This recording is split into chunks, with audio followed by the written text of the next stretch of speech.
Olá, pessoal. Então, a gente vai dar início à nossa aula de hoje. Vou só compartilhar aqui minha tela com vocês. Muito bem. Bom, então, nossa aula de hoje vai ser sobre uma doença chamada sarcocistose, causada por esses protozoários aqui da foto, tá bom? Esses pequenininhos, não bolinha, né? Eles são mais ovais ali, né?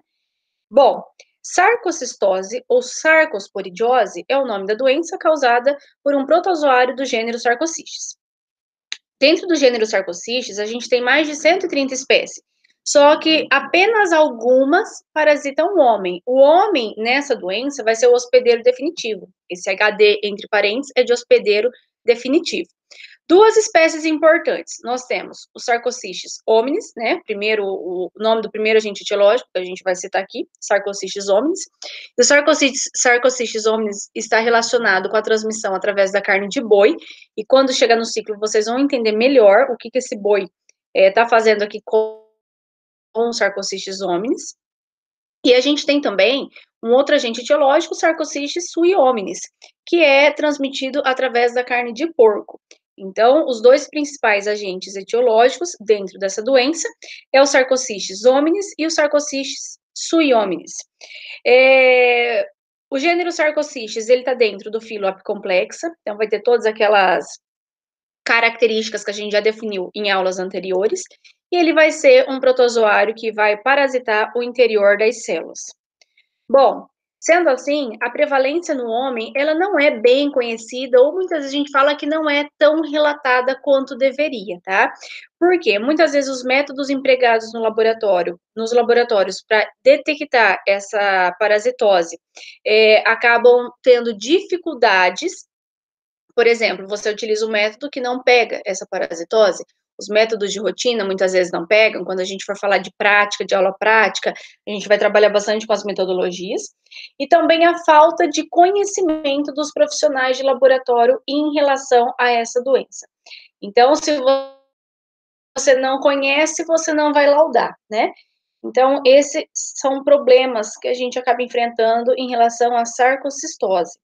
A prevalência no hospedeiro intermediário, que é o boi ou o porco, ela é alta. Então, muitos animais possuem esse parasito. Só que quando a gente fala no Brasil, por exemplo, menos de 1% da população parasitada apresenta sarcocistose.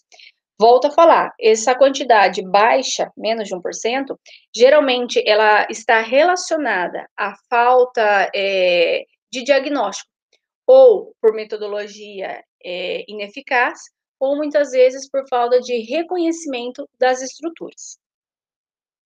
Sendo assim, é uma doença que ao humano, ela vai ser transmitida pelo humano através da ingestão de carne contaminada, ou de boi ou de porco. Só que às vezes, alguns animais, né, mais exóticos que o pessoal começa a consumir por aí, esses animais, eles também podem estar infectados, e dessa forma eles podem infectar os homens. Então, assim, existem vários casos na literatura de sarcocistose, e essas estão relacionadas, muitas estão relacionadas a esse consumo de carne exótica. Morfologia. Então, é o seguinte, quando a gente fala de morfologia para essa parasitose, eu tenho vários tipos de morfologia, e a morfologia vai depender muito em qual fase do estágio evolutivo que o parasito está, ou seja, em qual parte do ciclo biológico que ele está. Então, nós vamos encontrar merontes ou esquizontes, sarcocistos ou cistos, bradizoítos ou oocistos. Então, aqui eu coloquei 4 principais formas evolutivas desse protozoário. Gostaria que vocês anotassem numa folhinha à parte esses nomes para ficar mais fácil na hora que a gente chegar no ciclo. Então, aqui, ó, só para a gente entender um pouquinho, eu não vou falar exatamente de todos agora, a gente vai ver o ciclo primeiramente, e depois a gente vai trabalhar a morfologia de cada um. Mas, em relação ao cisto, para ficar mais fácil o entendimento do ciclo, o cisto está representado por essa figura ali do lado. Então, todo esse desenho é um cisto. Dentro do cisto, eu tenho 2 esporocistos. Então, aqui circulado em vermelho são os 2 esporocistos, certo? E dentro de cada esporocisto, eu tenho 4 esporozoítos. Então, essas coisinhas alongadas dentro dos esporocistos, nós vamos denominar esporozoítos. E isso vai ser muito importante para a gente entender o ciclo biológico.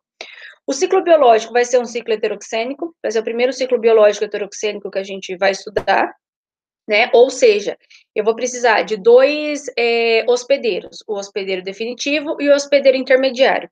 Aqui, como a gente se alimenta de carne de boi, carne de porco, por exemplo, a gente pode chamar também que vai ser um hospedeiro, que vai ser o predador, e outro vai ser a presa.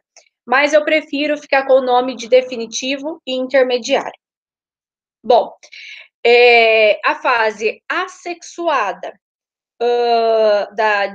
do ciclo biológico desse protozoário, ela vai ocorrer no hospedeiro intermediário, que vai ser o boi ou vai ser o porco, e a fase sexuada vai ocorrer no homem, né, que aí vai ser a fecundação dos gametas. Bom, coloquei aqui uma foto que tem no livro sobre o ciclo biológico dos sarcocistes. Coloquei mais uma foto sobre o ciclo biológico dos sarcocistes. Então, aqui vocês vão ter um parâmetro para estudar. Só que eu vou parar esse vídeo agora, vou iniciar um novo vídeo, porque eu fiz um desenho, um esqueminha, acredito que tenha ficado mais fácil para vocês entender dessa outra forma como eu vou explicar. Mas tudo que eu vou explicar nessa figura nova, tá dentro desses ciclos apresentados aqui. O ciclo também ele vai estar descrito aqui, tá, gente? Ó, eu coloquei a descrição do ciclo biológico dos sarcocistes. Então, tá bom. Então, vamos finalizar esse vídeo agora, essa primeira introdução, e daí a gente vai falar agora sobre o ciclo biológico heteroxênico dos sarcocistes.